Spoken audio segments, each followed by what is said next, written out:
शुभेंदु अधिकारी भी अब हिंदुत्व की बात कर रहे हैं।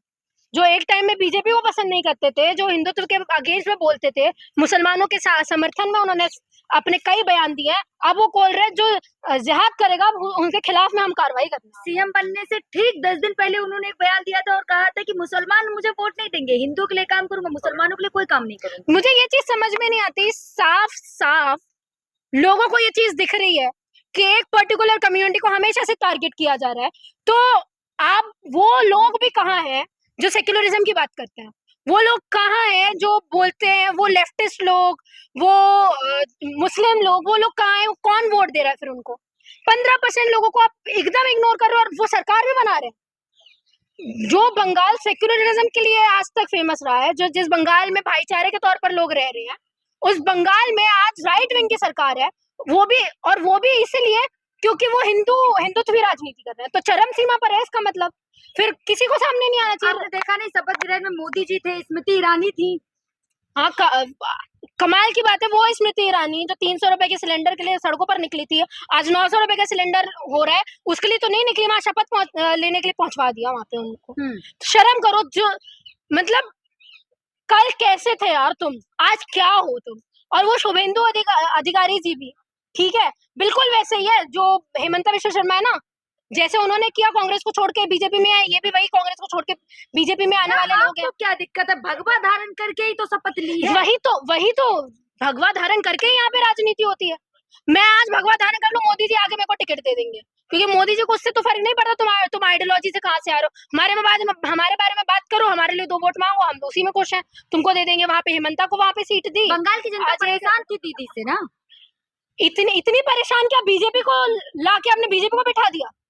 देख नहीं रहे हो और स्टेट्स में क्या हालत हो रही है? बंगाल में हिंदू किस तरीके से मारा जा रहा था पता है ना सबको। अब नहीं होगा ना, अब हिंदुओं पे अत्याचार। यूपी में भी ये चीज बोली गई, कितने लोगों को मारा जा रहा है मैम? दलितों को मारा जा रहा है। इटावा की घटना किसी से नहीं छुपी, ठीक है, जौनपुर की घटना किसी से नहीं छुपी, कितनी घटना गिनाओ। बात हो बंगाल की, आप यूपी और जौनपुर। अरे तो मैं तो मुद्दे पे नहीं, सुनिए आप बंगाल की बात करेंगे, बंगाल में हिंदुओं को मारा गया। हाँ। तो अब बीजेपी आई है तो ये चीज नहीं होगी, यही चीज बोल रहे हो ना आप? तो यूपी में तो बीजेपी है ना, यूपी में तो बीजेपी है, एमपी में 25 साल से बीजेपी की सरकार है, एमपी में 25 साल से बीजेपी की सरकार है ना। रीवा की घटना वही हुई है ना, उखाड़ दी गई ना चोटी। तो क्या हो रहा है?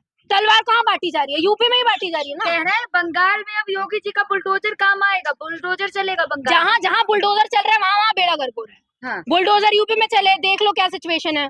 बुलडोजर बिहार में चल रहा है तो देख लो क्या सिचुएशन है। ठीक है कि वो लोग एक मुद्दे पे आ ही नहीं पा रहे कि हम सीएम बनाए किसको। ठीक है, सम्राट चौधरी अपने अलग एक्शन में, अलग तेवर में दिख रहे हैं हम लोगों को। आसाम में देख रहे हो हेमंता ने पहले क्या किया, अब क्या करेंगे वो भी।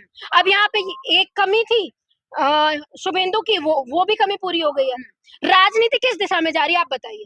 सारे ही लोग अगर हिंदुओं की बात करने वाले हैं तो आपकी सरकार क्यों नहीं एक्शन लेती अंकिता भंडारी के रेपिस्टों के ऊपर? अरे अगर इतनी ही दिक्कत थी जनता को तो पूर्ण बहुमत की सरकार कैसे बनी मैडम? पूर्ण बहुमत की सरकार बनी है बंगाल में। वही ना, साम दाम दंड भेद हर चीज लग रही है मैडम, ये भी तो आपको समझना पड़ेगा।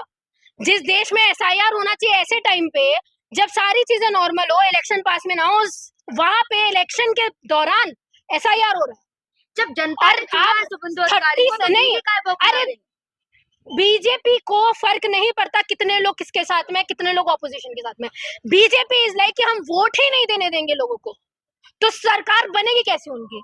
हम फेक वोट डलवा देंगे, हम एसआईआर के थ्रू वोटर्स का नाम कटवा देंगे, हम ईवीएम में थोड़ा बहुत घपला कर देंगे, हम वोट चोरी करवा देंगे, सब कुछ हम करवा देंगे, सामदान दंड भेद हम लगा ही देंगे। तो ऑपोजिशन के साथ में कितने भी लोग हो, जब वो वोट ही नहीं डाल पाएंगे तो सरकार कैसे बनेगी? बीजेपी के नेता आप जैसे लोगों को कहते हो कि आप जैसे लोगों को काम नहीं करना, अगर इतना ही विरोध करना है तो सामने ही ना आए। तुम करो ना काम, तुमको तो काम कर, हमारे जैसे लोग तो काम नहीं करते, तुमको तो काम करवाने के लिए बिठाया है ना। हाथ को क्यों खड़े कर देते हो फिर तुम? जब पेट्रोल नहीं, पेट्रोल महंगा हो गया, एलपीजी नहीं है, ठीक है, वो बोल रहे हैं हमारे साथ में कोऑपरेट करो, सोना मत खरीदो, चांदी मत खरीदो, हर यही चीज बोली जा रही है ना। तुम क्या कर रहे हो फिर सरकार में बैठ के? तो कल काम क्यों नहीं कर रहे? कल बेंगलुरु में मोदी जी ने भाषण में क्या कहा कि आप वर्क फ्रॉम होम करें, घर से बाहर ज्यादा ना निकले, और जो कच्ची धानी का तेल होता है उसको कम खाएं। लाके दो जॉब, वर्क फ्रॉम होम भी लाके दो। लाके दो ना, तो मैं भी करने के लिए तैयार हूँ। जब सबको घर बैठे पैसा मिल जाएगा तो कोई पागल ही होगा जो बाहर निकलेगा। तो बताओ कितनी परसेंट है वर्क फ्रॉम होम के जितने भी जॉब्स हैं, बता देना। मुंह से बोलने में तो कपोड़ तो तुम सब कुछ देते हो कि हम बुलेट ट्रेन दौड़वा देंगे, हम 2 करोड़ रोजगार दे देंगे, हम 15 से 20 लाख रुपए ला देंगे, हम स्किल इंडिया बना देंगे, हम मेक इन इंडिया बना देंगे, और क्या कहते हैं, किसानों को हम लोग अच्छी फैसिलिटीज देने वाले हैं, एग्रीकल्चर सोसाइटी रहेगी, हम लोग अपने ही दम पे सब कुछ करने वाले हैं, हम लोग कील से लेके सब कुछ अपने यहाँ पे बनवाने वाले हैं, और क्या कहते हैं 4 ट्रिलियन इकोनॉमी में हम पहुंचने वाले हैं। हम तो सब कुछ करने वाले हैं, लेकिन हम कुछ भी नहीं कर पाए। लेकिन मोदी जी कह रहे हैं कि कम खाइए, गैस कम इस्तेमाल कीजिए, पेट्रोल कम कीजिए, पहले सोना मत खरीदिए। मोदी जी से बोलिए, जो अपने 10-10 लाख के सूट खरीद रहे हैं, सोने जड़े हुए हैं, और जहां से मशरूम खरीद रहे हो वहां से एक्सपोर्ट करना बंद करो। पहले खुद करो, फिर लोगों को बोलना, क्योंकि तुम्हारा क्या जाता है, मिडिल क्लास मरे, गरीब लोग मरे, गरीब तबके के लोग, तुम्हारा तो कुछ नहीं जाता ना। तुम तो अपने हवाई जहाज में उड़ रहे हो ना। तुम ये चीज बोल रहे हो पेट्रोल का इस्तेमाल कम करो, गरीब नहीं गरीब आप नहीं आप मुझे बताइए, मोदी जी गरीब माँ के बेटे हैं ना, वो समझते हैं ना तकलीफ। आप ये चीज बोल रहे हो कि पेट्रोल का इस्तेमाल मत करिए, घर पे रहिए, तो मोदी जी क्यों घूम रहे होते हैं इतने करोड़ के एरोप्लेन में जिसमें पेट्रोल डलता है? विदेशी नीति के तहत जाते हैं। कौन सी विदेशी नीति? तुम्हारी विदेशी नीति इतनी अच्छी होती तो पेट्रोल आ रहा होता हमारे पास में रशिया से, यहाँ से इजराइल से आ रहा होता, या तो अमेरिका दे रहा होता, या तो ईरान दे रहा होता। सब बीजेपी वाले कह रहे हैं आप लोग केवल भारत को देख रहे हैं, अरे विदेश को भी तो देखें। तो देख पेट्रोल कितना महंगा है। अरे तो तुम तो विश्व गुरु हो यार, विदेशों में जो भी चल रहा है चलने दो, तुम तो विश्व गुरु हो ना, तुम्हारे लिए तो सारी चीजें सस्ती होनी चाहिए। या तो अपने आप को मानो कि विश्व गुरु नहीं है हम, या तो बोलो कि हमारी सिचुएशन उनसे भी खराब है, मोदी जी टैकल नहीं कर पा रहे, तुमसे कुछ हो नहीं रहा है, विदेश नीतियों की जानकारी तुम्हें नहीं है, पॉलिसी मेकिंग तुम्हें नहीं आती। निकोबार का प्रोजेक्ट बना रहे हो जिसमें तुम बोल रहे हो कि हम चाइना को डिफीट करने वाले हैं।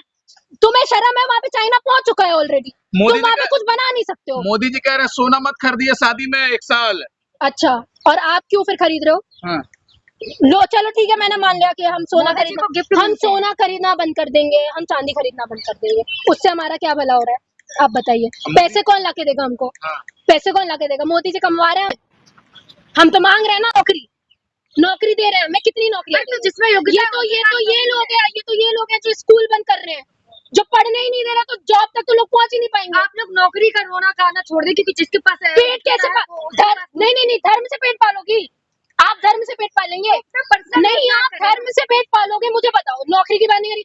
ऐसे ही तो लोग हैं, आप लोग जैसे लोग तो लोगों को और भड़का रहे होते हैं, तभी तो आप लोगों की प्रेस फ्रीडम रिपोर्ट 161 आ गई है ना। शर्म करिए, जिस पाकिस्तान से तुलना कर रहे हो आप लोग अपनी, वो आपसे ऊपर है आज के टाइम में। ऐसी रिपोर्टिंग करेंगे तो यही होने वाला है। फिर आत्मनिर्भर बनने के लिए नौकरी तो चाहिए मैडम।